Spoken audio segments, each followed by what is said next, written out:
Great Saturday, everyone. Good morning, Tammy. Good morning, Shika. How are you? Doing well. Welcome Good. back to the R.E.A.L Academy. I'm Dr. Sheikah Houston and Dr. Tammy Taylor, that is loading. And I are happy to be back with you this Saturday to finish what we started last Saturday, answering your roadmap questions.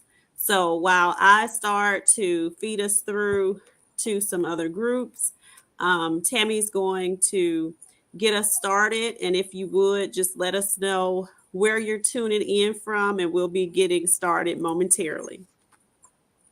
Yes. Good morning, everyone. Happy Saturday and welcome to R.E.A.L Academy. We are very excited to have everyone joining us. As always, we look forward to these Saturday mornings with everybody. Principal Hurt wasn't on this morning, so we look forward to catching up with him very soon. And of course, following us will be Principal Kafele this morning at 10:55. And then on tomorrow, we invite you to definitely join Josh and Kristen Dean for Unlock the Middle. Again, thank you everybody for coming on in. We are super excited to have you and look forward to our conversation today. We had a wonderful discussion on last week that stemmed from some questions that were presented to us, and we enjoyed having that dialogue with you all. So we invite you again this morning as we finish those things up, you to join in those conversations just like you did last week, and help us to make sure that we are doing what we do, and that is trying to help solve the problems that we are facing in education today. Again, thanks for joining us. We will also be sharing some things with you that are going to be coming up for us so that you all can be there with us. And we see you all coming on in. Make sure you come on in and tell us where you're from. Super excited this morning.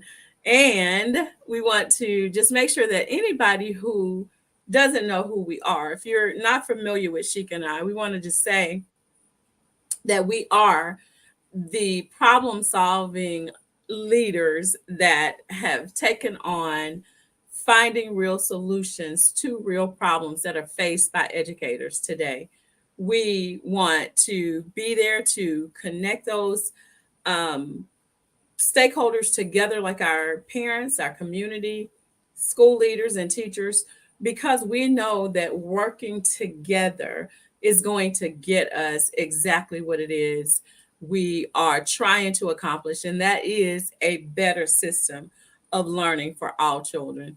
So, this morning, we are going to prepare to talk with you guys about what we can offer to help you with making sure that this is something that will provide a foundation for leaders everywhere. And that's something that Sheikah and I just didn't have. We did not have that support as we were starting our journey as leaders. And we found that the best folks to help us with what we were facing were practitioners, people who were living the experience, people who had walked in the shoes that we were walking. So we were able to connect with some amazing people, some of those people who still pour into us every single week. And those are the people that we've learned from. And as we've learned, again, we want to be able to share that with leaders everywhere, because our goal is to transform the entire system for education so that it benefits children. If you don't know who we are personally, I'd like to just take a second and introduce Sheikah, because Sheikah is the director of secondary interventions for our school district. She's also our AVID district director. She's a staff developer for AVID who does an incredible job with that. She's on the board for MUSC, which is our local county hospital system, as well as for the Tri County Girls on the Run. Shika is the co-founder, of course, of Create and Educate, and just doing incredible things We provide educational support to schools and leadership teams, and she is amazing again at doing all that and coordinating. So I present to you Miss Dr. Sheikah Houston. Are you through feeding, Sheikah? Yes, I'm finished. Thank you, Tammy. And people are going to think that I paid you to say those things. If you're not familiar with Dr. Tammy Taylor, because she has that dissertation turned in, is preparing for the defense, so we're going to claim it. She is the principal of Great Falls Elementary School. She is a blog contributor to NWEA Blog Post. She is the vice president of South Carolina Education Association for Region 3. And she's working closely with Dr. Clenora Hudson Weems, the progenitor of the Africana womanism paradigm. And she is a contributor to the new collection, Africana Melanated Womanism, In It Together, it was released August the 17th. And she is doing some amazing work around Black women in leadership. Her dissertation that I've read so far is phenomenal, and most people don't enjoy reading other people's dissertations, but I have enjoyed reading hers, and it has been very, very informative. It's going to be something that is going to greatly add to the work in education. So, good You're morning to everyone. Good morning, Principal Kafele. Principal Dot is joining us as well. Good morning, Mom, Miss and Beverly. all of you that join us every week, everyone who has tuned in. Thank you all for being here.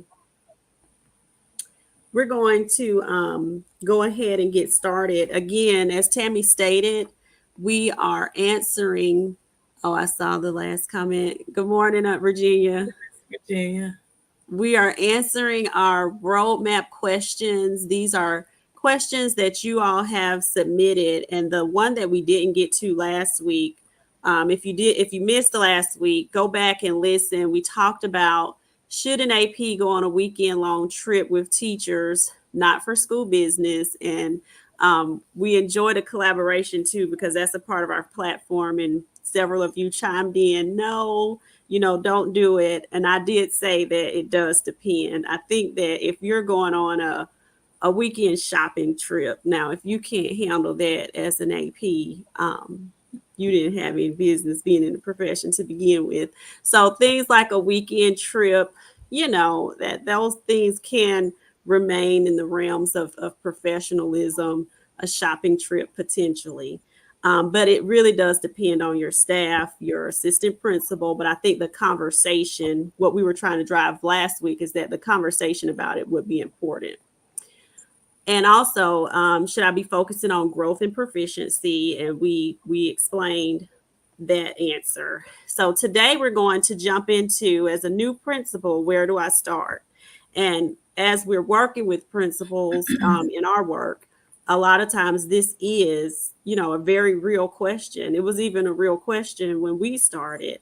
And we were thankful that we had people that we had to reach out to. So from our experiences, and you all also continue to comment in the chat, what your thoughts are. The first thing that we definitely know you have to do is be yourself. You have to develop, as Principal Kafele has taught us in Virtual Leadership Academy, you have to develop your principal identity, who you are as a principal. And sometimes we're tempted to emulate people that we've seen. And I think that's okay to take certain things from your experiences, because I think that's how we all operate. We operate from our backgrounds, the things that we've experienced. So some of the things you will take, some things you may not take. Sometimes you're taking examples of what not to do, but take those things and inform who you are as a leader and develop that identity, like Principal Kafele has taught us in so many of his teachings. And I've described myself, or has considered myself, to be a transformational leader, because I do like to inspire my staff and the people that I work with towards our common vision. So that has been a great part of my work. Yeah, and I think it's important while we're talking about when Principal Kafele talks about that leadership identity, it's really important for us to make sure that we clarify like that just is your presence. It's your presence in your work, and it's your Mhm. presence in the world. So you have to, in order to be able to connect with that identity, you have to know who you are, and you have to know what you believe, and you have to show up authentically as yourself. Like you can't come in and be someone else, or you'll find yourself feeling like an imposter in your own school. Like I don't even have my own identity because I'm trying so much to be like whomever. And it's nothing wrong with having a mentor or a role model or someone even who is worth emulating. But in there, you have to discover who you are. And one of the things that I think changed both of us, like I think it was impactful. We went to a leadership training with Principal Kafele, and he was asking the question like, this is something that I think we don't do well as leaders. I think we want to be considered the expert, and it's difficult for us to show our vulnerability. But like you Mhm. have to be transparent in the fact that he asked the question. He said, like, why are you here?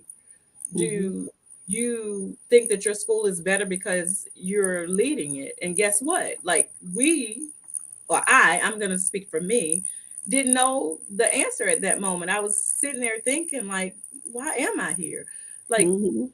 I hadn't defined what why looked like for me. And until you do, you can be living someone else's reality. Like you have to be who you are in that spot. So when Sheikah talks about being yourself, being who you are, knowing who you are, you have to do that.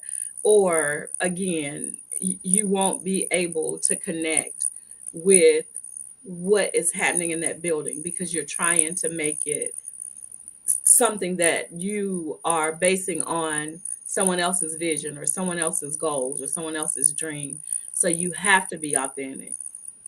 You do. And people respect that vulnerability and that authenticity.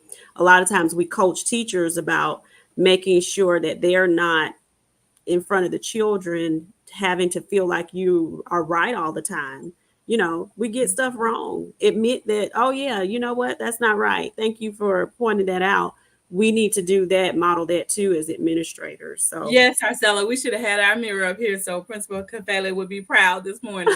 That's about what this is coming down to. And I'll say this because I think that one thing that Sheikah just said is really powerful and really important.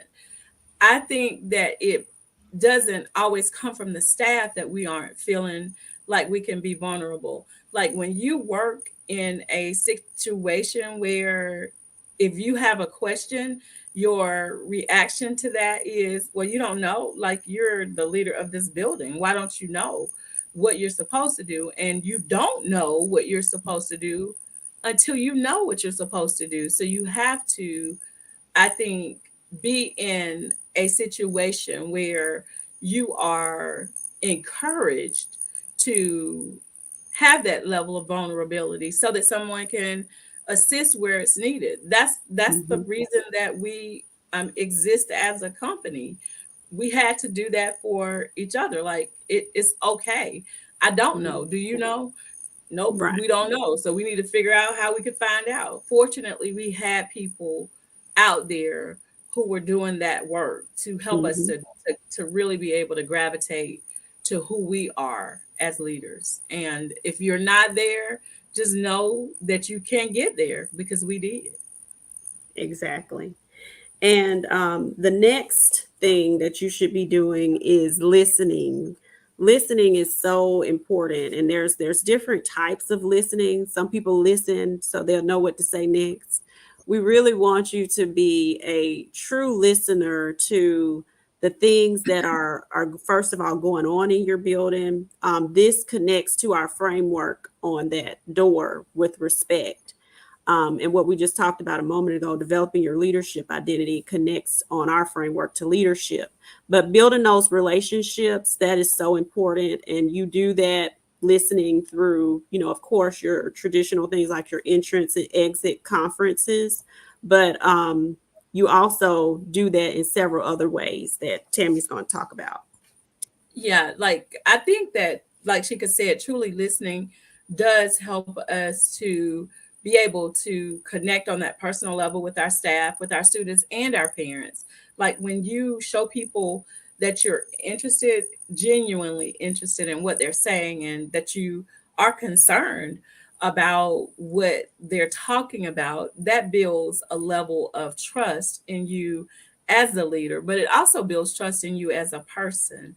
And honestly, you need both of those to really forge the kind of relationships that we're going to talk about later, that will help you to be the best leader you can be for your building. But just showing people that you care. And in my research, like that's a big part of what I have looked at for Black women principals. And what was discovered in my practice was, when you are paying attention to the lived experiences that you had, one of the characteristics that will surface just based on those lived experience is the ability to be a good listener, to show people that you care. Because one of the things that we have heard and we've seen so many times, and this is something that Shika, I think, has included in several of our collaborative episodes, and that's Theodore Roosevelt talks about nobody caring how much you know. People do not care what you know until they know that you care about them. And that is one of the things that listening does for all of the stakeholders, kids, parents, and your staff. When you genuinely pay attention to what they're saying and show them that you're concerned about what's happening, they begin to see how much you care about what's going on with them. They do. And Principal Josh Tovar quotes that quote frequently as well. One of our Fantastic Four members. The next thing is go slow to go fast, which basically a lot of times as a new leader, sometimes we become obsessed with, oh, I got to make my mark. I've got to show where I'm the person that developed XYZ, when really, if you're truly going into the school to make sure that you are doing something impactful for children, you really want to go in and not really that be your focus to change everything and leave your mark. Because the first thing that you need to be doing is assessing your environment. You've got to get to know your people. You have to understand their mindset. Does their mindset align with your mindset and philosophies? You have to determine, to get a pulse on the culture of the school. So, there'll probably be people coming to tell you certain things, but you have to make your own assessment of the entire situation. And you can't do that in a few days. And you usually can't do that through a few entrance conferences. That takes time to do that. Now, there are some things that might need immediate attention, and you will have to deal with those things, but you really do need to be taking a true assessment of the situation and asking the right questions that are going to lead your staff to a shared vision and getting that buy-in to the vision and how you're going to get that. And I'll just say, like Shika said, that it is great to go in and take that time to do a full assessment, like comprehensively assess what's happening in your school. But that assessment might reveal that there are some things that have to be dealt with immediately. So don't be afraid or shy away from dealing head on with those things that have to be dealt with. Yes, take it slow and make sure that you're getting to know the people and getting to know the building and getting to know the culture and climate of the school. But if there are things that need to be addressed, go on and deal with that. So you can get that at least behind you, because we don't have a year to waste if there's truly something that is wrong at the school, or if the culture is one that is filled with toxicity. You can't wait a year to start Mhm. working on that. You just have to jump right in and get that done right away. And I'll just say this about making your mark. Like, I think, and I saw a comment that somebody made, Arcella said that being impactful is really what the work is all about. Like, the Mhm. legacy that every leader wants to leave with their school is having led a successful school. And what does that look like? Success comes from making sure that we've provided an impact for those kids that are in the building. So rather than trying to be a trendsetter or figure out what the recognition is you're going to get, be recognized for doing what's right for kids. Right. Because, I mean, when your kids and your school is doing well, all of that stuff is going to come anyway. That's right. So we are going to get ready to move out of Principal Kafele's way. If you missed his session last week, it was amazing. Go back and watch the one from last week, and also tune in today. Principal Otis Kitchen is going to be giving us some great perspectives from the lens of being a new leader starting during the pandemic. So we are excited to hear all of the great things he's going to tell us. I've listed several things in the comments where you can connect to us on our website, and make sure you're following us on our social media platforms. We only have 42 subscribers on YouTube, so y'all help us out and subscribe to the YouTube channel. On our website, you can get access to our newsletter. This is where we do intentional work about seeking out great resources, and the majority of them are culturally relevant resources for educators and parents. These things align to our framework as well. And if you want to be a guest on the collaborative, this is our platform where we're elevating the voices of other leaders, teachers, parents who are using the R.E.A.L framework to align their work and make changes in their schools. We would invite you to be a guest. Just fill out the form. And we had Principal Sherrod Laws on with us for this month. And for the month of October, the first Tuesday of every month, we're going to have Principal Carlos Baggage on with us. So those of you that tune in with us, we hope that you sign up to, to hear, for us to hear how you're using some of the information that we give and keep it real with what we're talking about in the R.E.A.L Academy. So join us next on Principal Kafele's page for the virtual AP Leadership Academy. And we will see you over there. Have a great rest of your Guys, Saturday. have a good Bye-bye. rest of your weekend.